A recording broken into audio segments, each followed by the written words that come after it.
on air tuh pura-pura ngobrol. Wih, lanjut pura-pura ngobrol. Lanjut pura-pura ngobrol. Tapi kayaknya kita ketawanya ngobrol beneran ya. Harus dong, harus ngobrol. Iya. Karena menarik nih, ada rumput tetangga yang hijau-hijau hari ini juga. Iya. Ya. Kita akan bahas rumput tetangga itu. Wih, bersama dengan Mas Haikal Halo dari semua. Mega Capital Sekuritas juga hari ini. Tapi sebelum sama Mas Haikal tahu nggak? Ada tuh? berita penting nih harus kita kabarin ke Detikers. Beuh. Kalau kasih tahu Za. Kalau yang rumput aku tangkap ya Iya. lebarannya. Kalau nanti sama Mas Haikal itu adalah ngebahas soal yang hijau-hijau ya, ini yang merah-merah juga nih. Yang Iya. gak kalah serunya, yang baru saja punya, dibilang sekjen baru gak baru juga sih ya, karena orang Sekjen lama. baru rasa lama. Nah itu dia ya. Jadi PDIP baru saja ya, tentunya juga melalui ketumnya yaitu adalah Megawati Soekarno Putri, menunjuk Hasto Kristianto yang menjadi sekjen kembali. Yoi. Ya. Di periode kali ini 2025 sampai 2030 juga ya.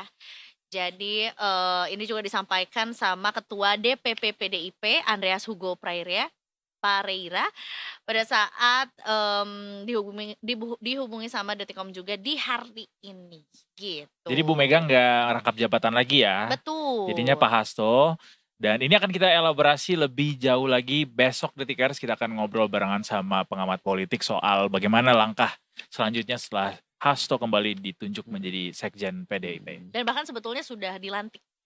Yes. Sudah dilantik ya. Jadi tidak hanya ditunjuk aja tapi juga sudah dilantik per hari ini. Gitu. Sekarang kita balik lagi ke studio sama Mas Haikal. Tadi kita udah ngobrol-ngobrol soal jadi nih 8.000 kata Mas Haikal gitu. Dikit. Siapa yang ngomong gitu? Gak ada yang ngomong gitu. Bukan Mas Haikal yang ini. Oh iya. Ada banyak Haikal yang lain yang juga ngobrol sama kita Mas Haikal. Tahu Haikal Afi gak? Ketahuan Pernah di umurnya. Nggak Kejauhan juga gue mau ngelesnya ke sana. Tapi soal bagaimana ISG menembus 8.000 itu yang juga sempat kita obrolin sebenarnya, kayak mungkinkah gitu. ISG tembus 8.000 tuh udah sering digadang-gadang sebenarnya. Cuma ini lebih nyata lagi kayaknya melihat hari ini aja IHSG di jam 16.20 ini udah ditutup di level 7.931, alias cuma terpaut sekitar berapa poin? 69 poin lagi menuju 8.000. Sebelum akhirnya kita akan merayakan 80 tahun kemerdekaan nanti di tanggal 17 Agustus. Kayak circle infinity gitu loh. 8.000, ya. 80, ada merah putih, one for all merayakan 80 Presiden tahun. ke-8. Presiden ke-8, apalagi coba tuh I8-nya. Keren. Iya, apalagi ya 8-nya lagi yang gak nemu lagi. Sumpah gitu di momen ini gue baru menyadari kayak kenapa semuanya coincidentally ini ya connected dengan 8 di angka itu. 8 ini. Tapi mungkin sempat disampaikan juga ya waktu itu, aku lupa sama siapa, tapi 8.000 itu bisa menjadi kado ulang tahun untuk kita, untuk Republik Indonesia juga di tanggal 17 Agustus. Ya, untuk orang-orang yang menikmati cuan dari angka 8.000 tadi. Tapi soal ISG deh Mas, sebelum ke 8 soal 8.000 ini, dia kan dalam beberapa hari terakhir ini emang naiknya kenceng banget, kayak kurvanya tuh dia menjulang tinggi gitu. Apa pendorong utama? Oke, mungkin kayak biasa ya dari luar dulu ya. Boleh. Jadi kalau faktor dari luar kemarin sebenarnya itu driver utamanya mungkin dari inflasi US gitu. Jadi kemarin kalau kita udah hampir selesai masalah sama tarif itu. Perang tarif? Yang masih jadi concern kan apakah efek dari tarif yang udah deal-dealan itu bagaimana nih selanjutnya gitu. Dan concern utama dari investor itu efek dari tarifnya itu ke inflasi.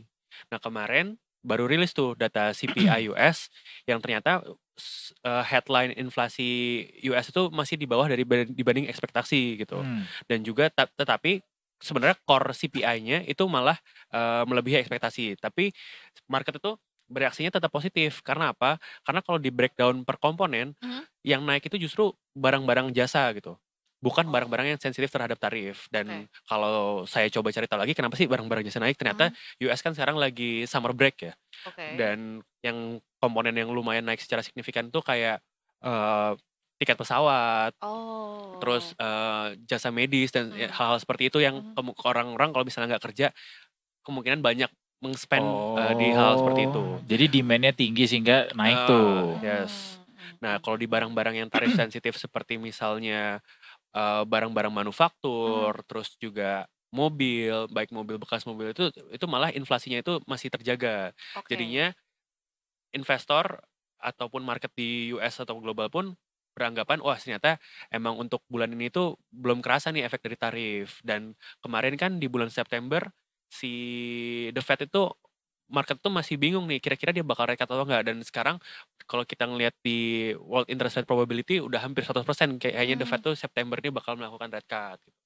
Dan kalau The Fed ini melakukan rate cut itu kan juga membuka ruang gitu untuk bank sentral lainnya ataupun BI itu untuk melakukan rate cut juga. Jadi spreadnya kan tetap terjaga gitu antara suku bunga kita sama The Fed. Jadi kalau kita ikut nge-rate cut juga nggak bakal terlalu berefek terhadap misalnya kayak seperti pelemahan rupiah kayak gitu.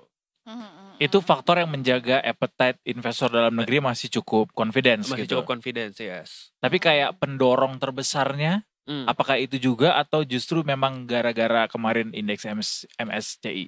Kalau itu satu dari MSCI gitu. MSCI kan kemarin sempat ngebawa kita sampai 7.300 7.400. Tapi kalau di market sendiri sebenarnya kan kemarin yang ketua Bursa Efek itu udah dari lama ngomong mau nargetin 8.000 nih. Dan kita sebenarnya melihat juga kayak ada other power aja gitu sebenarnya yang ngebawa IHSG. Siapa? Gue udah tahu banget reaksinya udah masuk kayak gitu. Lagian mancing sih ya. Itu adalah sebuah respons yang sangat wajar. Tiba-tiba siapa kekuatan besar itu? Atau mungkin apa? Iya, dia pakai diksinya kekuatan besar lagi. Tentu saja itu membuat pertanyaan. Ya di sini kan emang sepertinya emang pemerintah ini memang bercita-cita gitu membawa pemerintah IHSG ini tuh dibawa ke 8.000 gitu. Tapi Tapi sebenarnya juga nggak serta-merta ini sesuatu yang fabricated gitu, yang artificial gitu. Karena emang dari kalau misalnya pemerintah mencoba menaikkan IHSG mungkin dari antaranya atau apa sekuat tenaga dan kondisi global dan ekonomi domestik tidak mendukung, ini kan juga nggak bisa karena selling pressure dari sisi asing ataupun retail juga bakal kuat kan, jadi bakal nge-offset each other aja. Nah tapi karena emang dari sisi domestik ekonominya emang kemarin cukup oke gitu, inflasinya nggak kenapa-napa, terus dari globalnya trennya juga cukup positif, jadinya untuk meng-pump IHSG ini tuh tidak ada hambatan sepertinya untuk nantinya mungkin besok saya memperkirakan bakal hit sih 8.000 ini. By the way, itu BUMN sekarang yang di bawah Dantara kan semuanya. Itu kalau dia mau buy out saham-sahamnya dia, kalau sampai buyoutnya ini dirasa ngerugiin negara, itu masuknya korupsi juga kan? Kalau udah Dantara sekarang udah ngubah peraturan itu di BUMN. Udah dulu berubah. kayak gitu, kayak misalnya kasusnya Wika dulu yang pernah default itu kan dulu kayak ada beberapa kayak BPJS itu naruh di bondsnya Wika kan, dan ternyata bondsnya Wika default. Nah itu diperkarakan analis-analis BPJS ya, tapi sekarang di bawah Dantara itu aturan seperti itu udah nggak berlaku lagi. Udah serius. Berarti semua tanggung jawab Dantara gitu, nggak? Karena dia tidak masuk lagi jadi ini apa namanya? Itu nggak sih yang salah satu yang dibilang nggak bisa lagi diaudit sama? Enggak, ini sebenarnya kan kalau misalnya kita naruh investment di mana itu kan bukan sesuatu, nggak ada mens reanya lah kalau kata Pak Mahfud gitu, nggak ada niat jahatnya gitu. Nah jadinya hal seperti itu kan takutnya nanti nggak ada lagi gitu yang mau jadi analis atau apa, karena kan itu kita wajar banget gitu, misalnya melakukan 10 investment 20 investment satu default itu juga bukan gara-gara kita salah analisis atau apa, tapi karena mungkin ada policy tertentu yang merugikan BUMN, itu kan kita nggak tahu juga gitu kan. Jadinya hal-hal seperti itu emang menurut saya cukup bagus juga sih untuk kalau dihilangkan. Berarti tadi gue mau nanya apa ya, jadi lupa. Lupa. Oke, gue nanya lagi. Mau breakdown soal si 7.900 ini. Asing masih kabur nggak? Atau justru dari domestik nih? Asing juga udah masuk juga. Udah masuk juga. Dan mungkin juga asing ini juga udah melihat nih narasinya udah kayaknya emang mau di-hit sampai 8.000. Mereka juga udah flocking masuk mereka mendengar kabar itu ya. Dari awal minggu ini udah masuk juga sih. Jadi. Tadi tuh seputar ini rupiah terhadap dolar juga. Jadi memang juga sebetulnya karena ada inflasi juga ya gitu. Mungkin ini yang bikin asing akhirnya mencari Apa ya, mencari momen untuk masuk ke, pasar-pasar lain gitu, termasuk IHSG gitu ya, Mas? Ya kan kalau biasanya kalau misalnya tendensi kayak The Fed gitu mau melakukan rate cut, itu biasanya kan dolar melemah, duit yang di US mungkin bisa lari keluar lagi gitu. Sebaliknya kalau misalnya The Fed lagi mau naikin suku bunga, itu justru pada duit itu pada capital outflow pada lari ke US. Dan emang benar kalau misal sekarang kan trennya lagi The Fed September mau rate cut, apalagi juga diprediksi ntar di November ataupun Desember dia bakal rate cut lagi gitu, mungkin sekitar 50 basis jadi total 2 kali. Narasinya sangat dovish gitu dan moneternya juga ekspansif, makanya si dana-dana dari asing ini mungkin apalagi dari US lumayan banyak mencari-cari aset-aset luar, terutama yang yang sifatnya risk on gitu ya, kayak salah satunya emerging markets index kayak di Indonesia gitu. Nah tapi yang menarik itu sebenarnya kalau di Indonesia yang perlu diperhatikan lagi, biasanya kan bonds sama equity itu adalah suatu dua instrumen yang gak saling berkorelasi positif gitu. Jadi kalau misalnya lagi investor lagi mau defensif, rata-rata masuk ke bonds. Dia narik duit ke equity, equity-nya lumayan turun. Dan sebaliknya kalau misalnya investornya itu lagi pede banget gitu, duit dari bonds biasanya lari ke equity. Nah tapi yang menarik sekarang semuanya naik gitu. Bondsnya, bonds price-nya naik, terus si IHSG indeksnya juga naik gitu. Yang berarti ini nggak ada shifting liquidity nih dari equity ke bonds atau bonds ke equity, tapi ada duit yang tadi nggak ada di Indonesia tapi mau masuk ke dua-duanya What gitu. makes IHSG seksi sebenarnya untuk atau mungkin jadi gini, apa yang bisa membuat IHSG jadi seksi untuk bisa menarik asing gitu? Kalau misalnya saya jadi POV-nya asing gitu ya, mencoba lagi seksi-seksinya dong harusnya ya? Atau enggak karena memang ada urge dari pemerintah untuk membawa IHSG ini di level tertentu.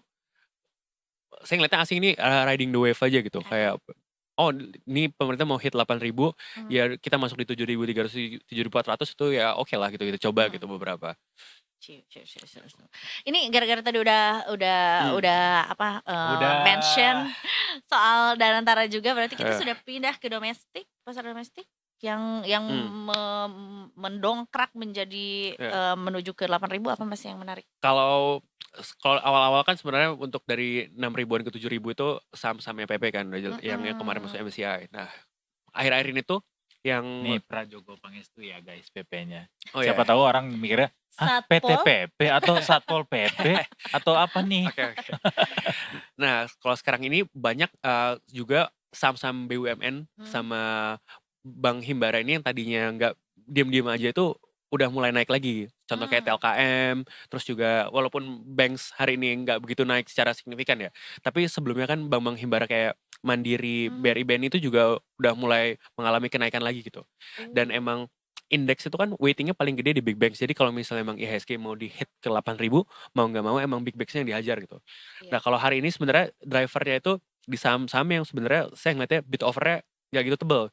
Kayak contohnya DCI gitu. DCI kan emang secara lot udah mahal sekali ya.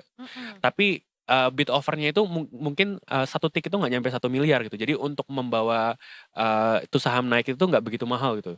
Dan itu juga misalnya emang pemerintah pengen ngebawa indeksnya ke 8.000, saham-saham kayak gitu tuh cukup murah lah gitu cost-nya untuk dijadikan strategi untuk membawa IHSG ke 8.000. Interesting. Oke. Dan pertanyaan selanjutnya ketika nanti IHSG sudah sampai di 8.000, kira-kira seberapa dalam dia akan turun setelah 17 Agustusan? Jujur itu salah satu hal yang dikhawatirkan juga ya. Kayak karena ini naiknya kita melihatnya bukan sesuatu yang emang purely organik gitu. Ada emang di bensinnya dibantu dibakar gitu oleh kekuatan besar tadi. Jangan di-emphasize gitu dong. Iya.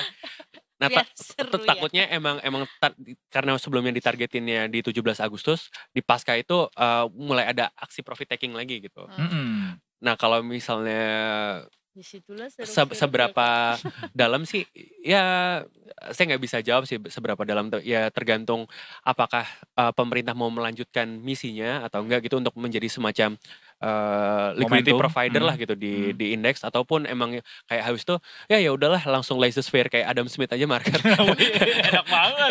Iya, habis itu jadi ya antara itulah. Nah, ini swadidis kata orang-orang ya. Namanya juga pasar modal gitu, sangat bisa. Tapi Volatile. sorry motong, kalau mungkin turun pun skenarionya mungkin bakal nggak langsung dibanting di 19 Agustus gitu. Mungkin kayak ditahan sampai 20 sampai 21 Agustus gitu baru habis itu. parsial berarti. Iya, mungkin ya. Berapa Berpro- kemungkinan turun terdalamnya berapa poin kira-kira?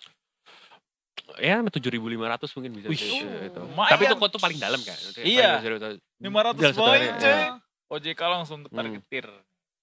Ya Oke. apa kan kamu mau masuk. Tapi Iya, itu- apa-apa. Masuk. Iya, Nah. justru kadang opportunity untuk melihat yang masih Kira-kira saham apa yang akan paling turun cukup dalam nanti?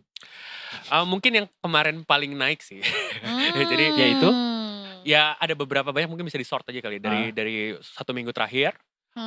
Top gainersnya apa, dan yang top gainersnya seminggu terakhir ini kemungkinan yang bakal Udah jadi jenuh top ya? losers kalau misalnya IHSG turun juga. Oke. Ya tinggal dicek aja guys siapa top Iya. gainersnya, terus kemungkinan itu kata Mas Haikal tadi bisa jadi akan turun cukup dalam nanti Betul. setelah waktu ini. Yang berlalu. bikin dagdikduk adalah karena memang liburnya juga cukup panjang ya. Karena kan jadinya punya Sabtu Minggu Oh, iya, Senin benar. gitu. 18 libur nggak? Mas? Libur kan ya? Gitu. Bursa juga Bursa berarti libur, ya? Bank banks Indonesia libur juga. ya. Gitu. Jadi kayak tanggal 19 kayak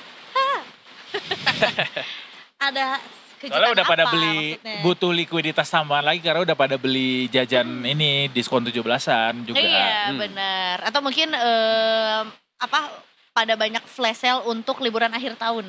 Travel fair, Oh travel iya fair, bisa travel ya fair, kan? benar. Hmm. Udah hujan nih guys, kita udahan dulu ya. Kita mau ngopi, menghangatkan badan, mencerdaskan kembali Anak bangsa. anak wow, bangsa. bebannya berat sekali. Anyway, terima kasih Mas Haikal. Yes. Kita nantikan 8.000 ini dengan penuh Semangat. semangat kemerdekaan ya. Ya. Jadi kan